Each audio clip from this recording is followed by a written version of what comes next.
Good Friday evening, Southeast Texas. Welcome to 12 News Plus. We're going to take a detailed look at the next 7 days over the next 15 minutes. So right now, looking at partly cloudy to partly sunny skies across Southeast Texas and Southwest Louisiana. In your weather headlines, we expect a stormy Saturday and looks like scattered showers and storms pretty much every day through the next 7 days. That means right on through next week, as highs will be in the lower 90s across Southeast Texas. Now, we do expect showers and thunderstorms to be likely Saturday afternoon and evening.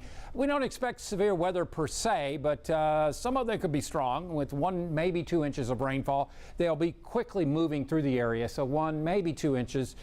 Gusty winds are expected and lightning, and it looks like about 3 up in the lakes to about maybe 5, 6, 7 o'clock in the triangle. So if you're going to be out, just keep weather aware. Download our app and keep ahead of the storm. So we fast forward. This is tomorrow at 3 p.m.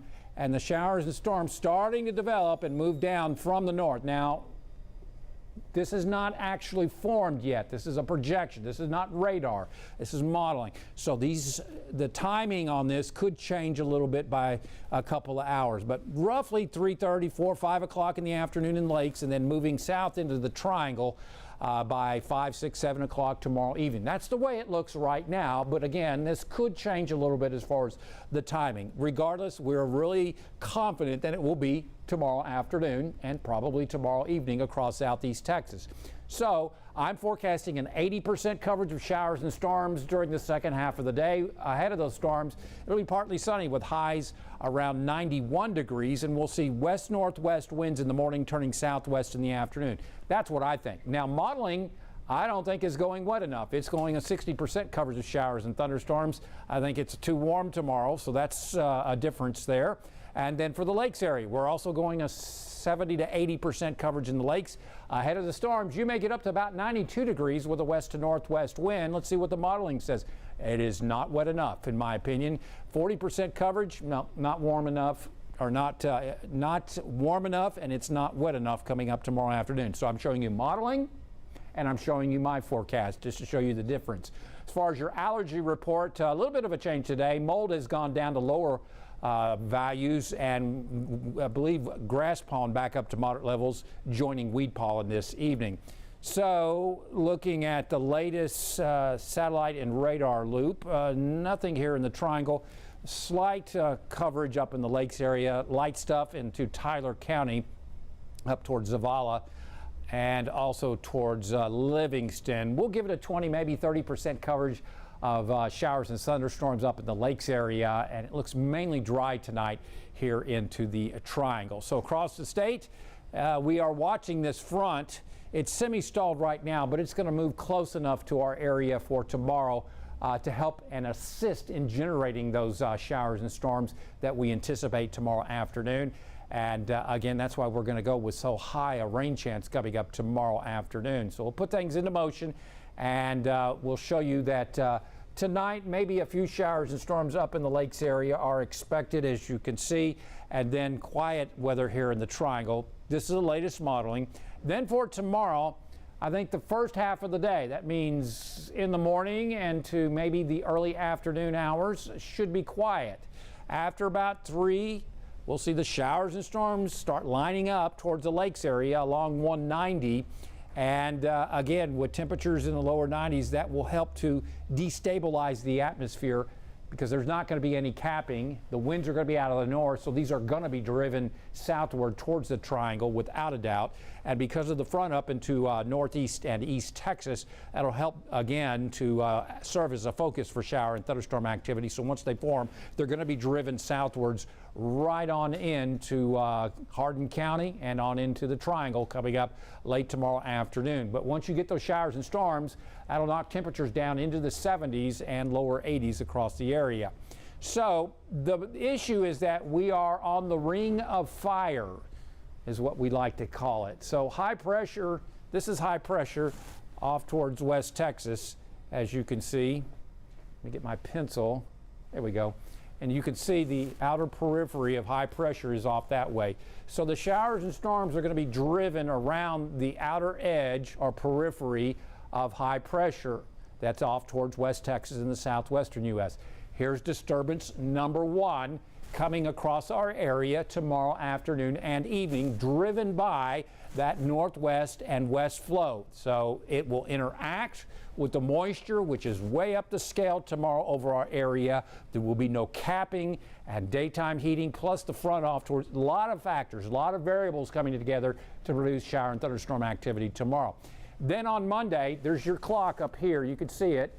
Monday, we'll be watching another disturbance interact with moisture moving through our area, again along the outer periphery of high pressure, driven into our area, producing those scattered showers and storms on Monday. And guess what? We're going to do it again on Thursday. There's the outer periphery of high pressure off towards our west.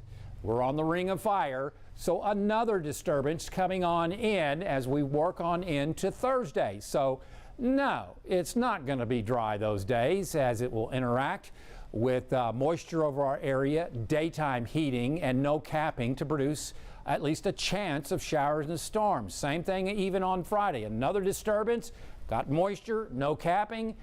I'd be very surprised if we didn't get rain those days. Otherwise, in the tropics, no activity is expected through the next 7+ days across the Atlantic basin. Look at all that dust, at least through Wednesday, and that is telling us that the air is dry in the mid-levels of the atmosphere. Remember, clouds need moisture to develop. You need clouds to form thunderstorms, and if you don't have thunderstorms, it's hard making tropical storms and also hurricanes. So again, with this very dry air and shear over the Caribbean, it just does not produce, it does not look like a very hospitable environment for any tropical systems to develop. On the Gulf tomorrow, you'll need to be aware of the potential for showers and thunderstorms coming up tomorrow afternoon. Otherwise, slightly choppy seas around 1 to 2 feet. And we're looking at northwest winds at 5 to 10 knots, water temperature at 91. Let me go back to the high tide. Oh, we don't have a high tide in the afternoon. It's early in the morning.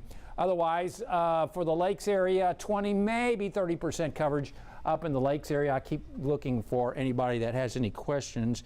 And no, we don't have any questions. Anyway, 20 to 30% coverage in the lakes, maybe 75. I think we could go partly cloudy, and it looks like mid to upper 70s for low temperature Saturday morning here in the Triangle. Tomorrow, we're just going to go with an 80% coverage. Again, highs in the lower 90s tomorrow.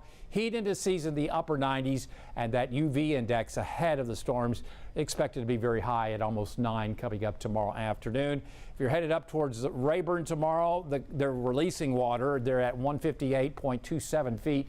We do expect partly sunny skies for the morning hours, and that'll help boost you up into the lower 90s by early afternoon. Then the showers and storms come on in, and that'll knock your temperatures down. We'll go with that 80% coverage up towards the lakes area, as you can see, and into Hardin County, southern Jasper, southern Newton counties. We like to call it inland southeast Texas, and then maybe an 80 to 90% coverage here in the Triangle. You saw it on modeling. Good coverage of showers and storms coming in across the area tomorrow afternoon and into tomorrow evening, as there's not any capping, upper level disturbance coming in, lots of moisture to work with, and also, as I said, daytime heating helping to produce those showers and storms. So again, an 80% coverage is expected coming up on Saturday. Sunday, we'll go with just a 30% coverage of showers and thunderstorms for yet another disturbance coming on in. Then on Monday, another disturbance will interact with copious amounts of moisture, lack of capping over our area to generate a 40% coverage. The only day that I see that it's down to a 20% coverage is Wednesday, because Thursday and Friday, we've got enough moisture to warrant a 20 to 30% coverage each afternoon. When I was growing up here in the 70s and 80s, every day had a 20 to 30 and even 40% coverage. So this is pretty normal for our time for this time of year across southeast Texas. We are just a very wet climate in the summertime, a very moist, humid climate over our area.